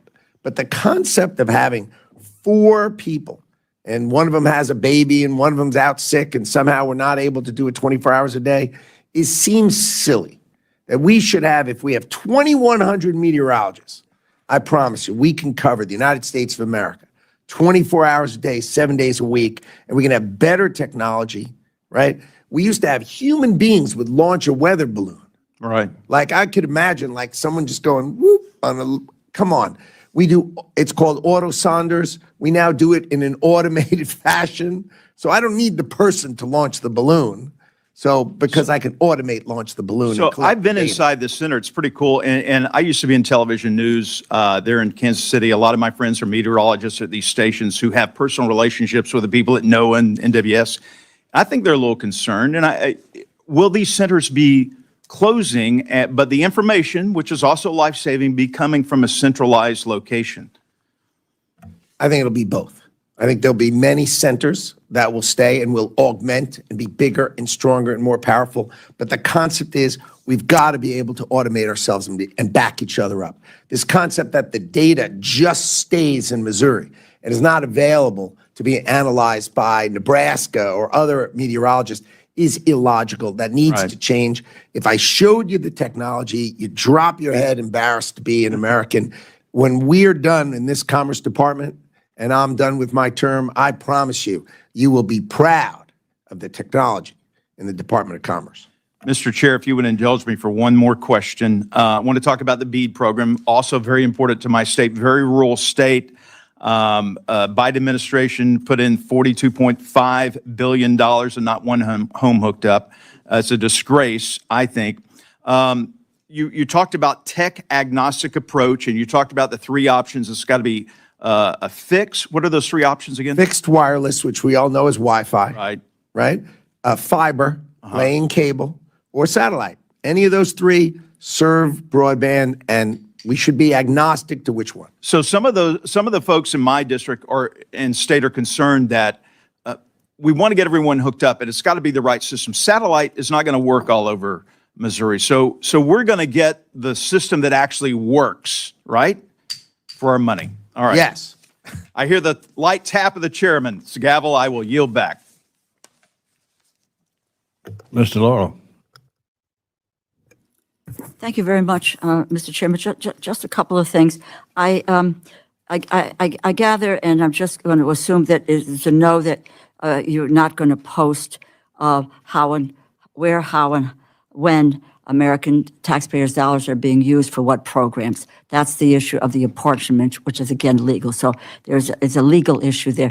You're not responsible, but you can get back to your OMB friends and tell them that they are liable for penalties when they come contrary to the Anti-Deficiency Act. Food for farmers. Let me just, what you said there. U.S. food aid programs, cross USDA, purchased roughly $1 billion worth of grain from farmers across the country. So one farmer from Illinois said, to kill that program is a disaster. It's morally bankrupt, and it hurts the farmer's bottom line. USAID spends $2 billion annually on U.S.-grown agriculture for humanitarian aid. Losing even a portion of that has already been a disaster for farmers. I want to talk about the spend plan because, lest you know, this is the public law. This is it, which requires you in the CR to provide a spend plan detailing how you will use taxpayer dollars at the program, project, and activity level. You provided a bare bones spend plan with only account level numbers, no details, no transparency for the American people. You are out of compliance with the law. I'm asking you, when are you going to come into compliance with the law with the spend plan? As I said, as far as I know, we are in compliance with the CR, but I will happily go back. No, I'm right. Please let us know when we are going to receive the details that we need for this effort in order to be able to do our business. This is an appropriations committee. We need to know how much, where it's going, what are the specific programs. We just can't make a decision saying this is the pot of money we need, but we have no specificity about where it is going. And I just might add, you're not the only agency that is not in compliance. So I'm going to ask you, give us a time frame when you can get back to us with the detail. I will take it under advisement. I will talk to my advisors and okay, what I was just saying, Mr. Chairman, I believe we need to have an answer on when that data is coming before we decide what it is that we are going to spend and appropriate with regard to the Department of Defense. I was listening on trade deals, et cetera, and this is, I will just state this. We're looking at doing a trade deal with Lesotho. Whoa. I know they have a lot of penguins. I don't We're know not what spending else. time on that. Don't worry about it. Well, yeah, but I think it's important to note that Mr. Musk, who's now gone, I don't know if his contract is gone for Starlink in Lesotho. Let's just talk about what these deals are beginning to look like. Trade and tariffs. At one point, you said about the whether or not the cost would go up. You said that's, quote, silly. That is silly, that they will not go up. I think Congresswoman Dean and I were at the same meeting this morning where the National Retail Federation is beside themselves with the uncertainty and with the struggle of what's going on with small businesses. 99.6% of businesses have fewer than 500 people. 40%, they provide 40% of the wages are paid by small businesses. They will struggle if they're in a higher tariff environment. And the question of uncertainty looms large on there. Tariffs, taxes on the American people. Let's face it. American people are desperate for help with the cost of living. These trade policies are in fact causing it further. The Yale Budget Lab estimates that tariffs will lower American households' purchasing power an average of $2,500 this year. $2,500, most households who live paycheck to paycheck do not have. Mr. Secretary, $2,500 is not a lot to billionaires, but it's a hell of a lot of money for Americans who struggle with groceries, with health care, and with housing costs. This administration, the president said that costs would come down on the first day. What the administration is doing is making it worse. And the level of uncertainty is providing chaos. It harms our economy. It jeopardizes small business, and it stifles the investment that creates jobs. We need to know what you're doing, how you're doing it. I thank the chairman again, but it can't be, you know, God's in his heaven, all's right with the world. You need to face the facts and be truthful about what's happening with the trade policies and other areas that this administration is engaged in. Thank you, Mr. Chairman. I disagree. I'm sure you do. Mr. Strong. Secretary Lutnick, Huntsville, Alabama is home to the National Weather Service Forecast Office. Could you elaborate on your plans to deploy an experimental AI-based forecast system? Sure. The way we've been doing it is we've been taking data in and doing it consistently over the last 20 years. AI systems can then take the weather patterns of the world, examine how they respond to each other, and do much better and be much more efficient, much faster, and much more learned. So we're going to take research, technology, and the enormous amounts of data that we collect and we continue to collect, and we are only going to continue to collect more going forward. And we will just become much, much better at forecasting dangerous conditions to protect Americans. We definitely know about those dangerous conditions, and we've seen it in the last couple of weeks across the Southeast. How can we work with you to ensure that my district's existing expertise and capabilities are leveraged to support and collaborate with you during this significant effort? I look forward to meeting with you offline and be glad to go through that and help you do it together. Sounds great to me. Thank you. Recent reports by NOAA and other federal agencies have highlighted significant concerns regarding China's distant water fishing fleet. Notably, in September of 2024, NOAA denied U.S. port privileges to certain Chinese flag longline vessels due to their involvement in illegal, unreported, and unregulated IUU fishing activity. Mr. Secretary, given these recent developments, what specific measures is the Department of Commerce implementing to enforce trade restrictions against Chinese food products linked to IUU fishing? Under the Biden administration, we were not even allowing our fishermen to use our 200 miles of exclusive fishing zone for ourselves.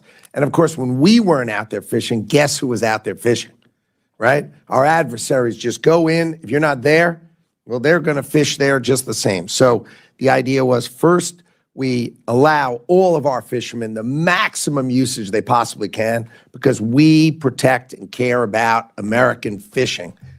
We care about it. And the second, we are going to hold accountable anybody who poaches, who breaches, who is in our space or near our space. We're going to go and make sure they cannot have access to our markets if they do so.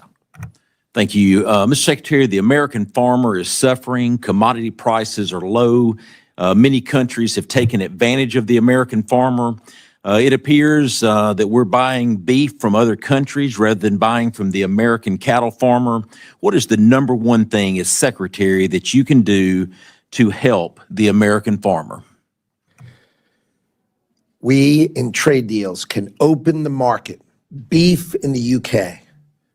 Ethanol, corn, right, in the UK, cereals in the UK, in Europe, in India. India won't buy a bushel of our corn. If they buy ethanol, right, then that will help our corn farmers. So we've got to open these markets, beef, poultry, pork. You won't believe how poorly our farmers are treated, our ranchers are treated, and our fishermen are treated. We weren't allowed to sell lobster in the UK. And you'd say, oh, come on.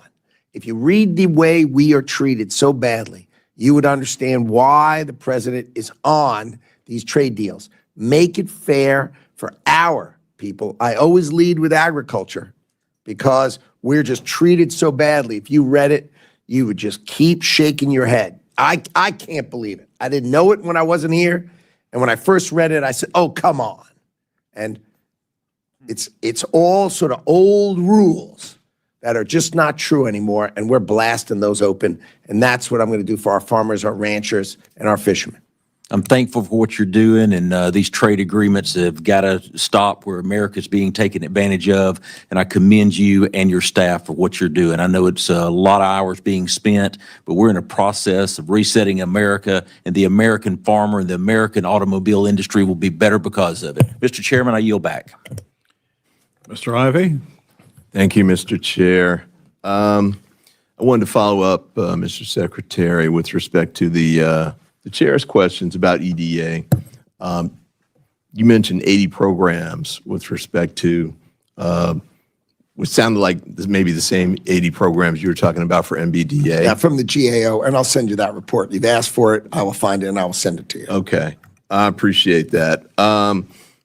Real quick point, the prices will come down point with respect to the impact on small businesses and retail and the like.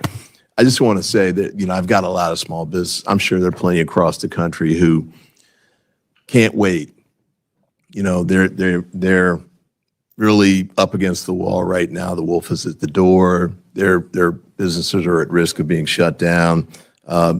So the faster this resolves, the better. I know you mentioned July 9 with respect to the tariffs, and that can't come soon enough. And I hope that whatever happens on July 9, there is some effort to pay attention to what's happening to these businesses in the country. They're multinational, corporations, they'll survive, but smaller businesses that are really, struggling to make ends meet, they don't have that luxury. They don't have that kind of margin.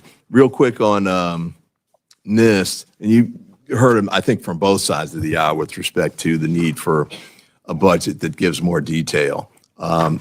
And actually, I just saw you testified. I think you said you're reviewing all 5,700 contracts that, I don't think it was FEMA, but it was NOAA. And you said you're reviewing all of them. And so someone who's going to... All above $100,000. Yeah, okay. Someone who pays that level of attention to detail when you were a CEO, I'm sure that you demanded something better than the skinny budget when you were making corporate decisions for your business. You had to. And I know that when you go through these contracts in the way that you are, that's the attention to detail that we want to actually provide in our roles here in Congress and in functioning and carrying out our aspect of the appropriations process. So please give us that level of information so we can do our job carefully and closely too.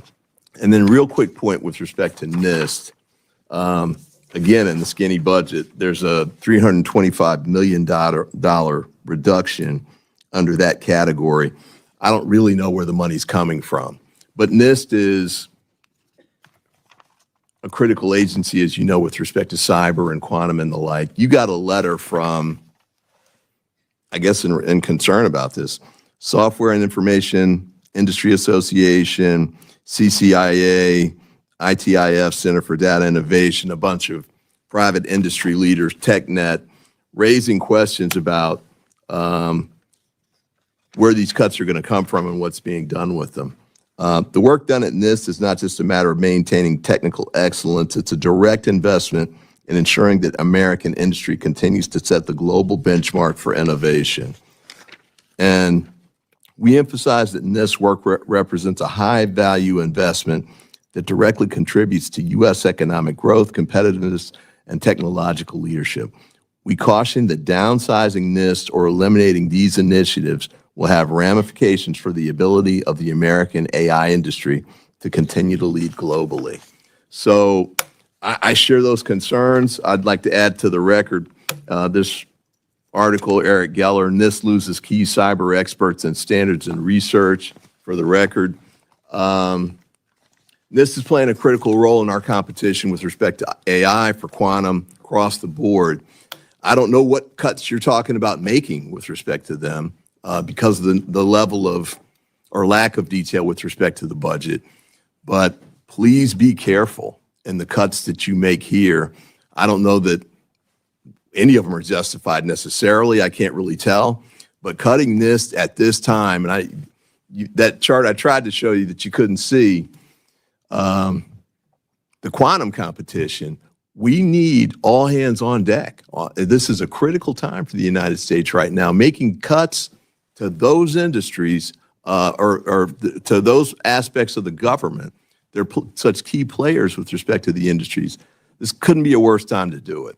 So I appreciate your leadership on this and hope that you will continue to make sure that the United States can take a leadership role in these industries.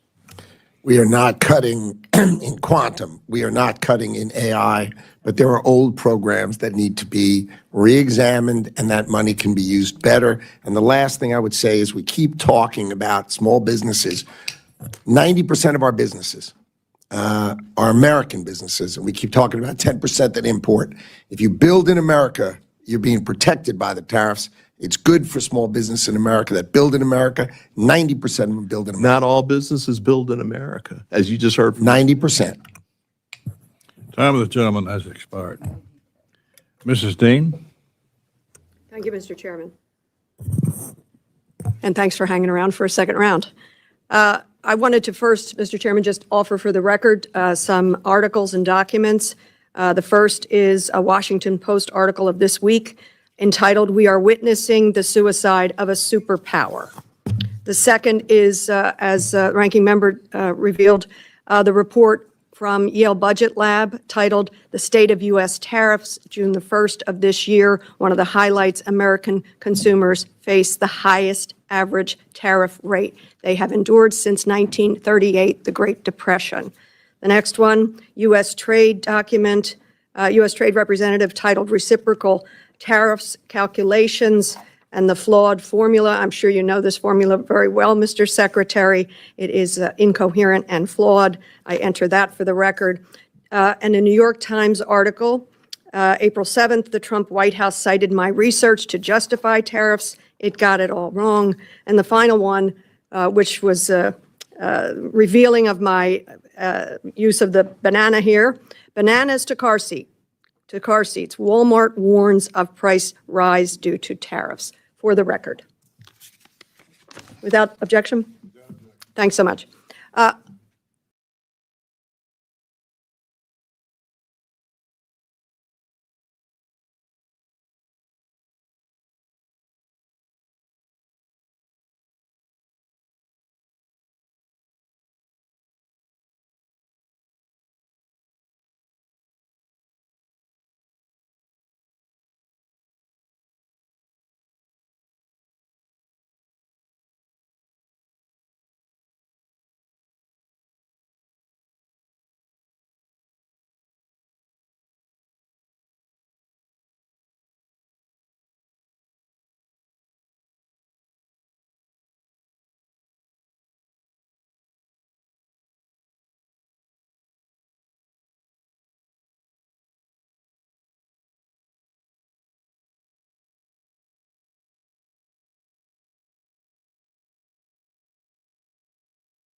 you.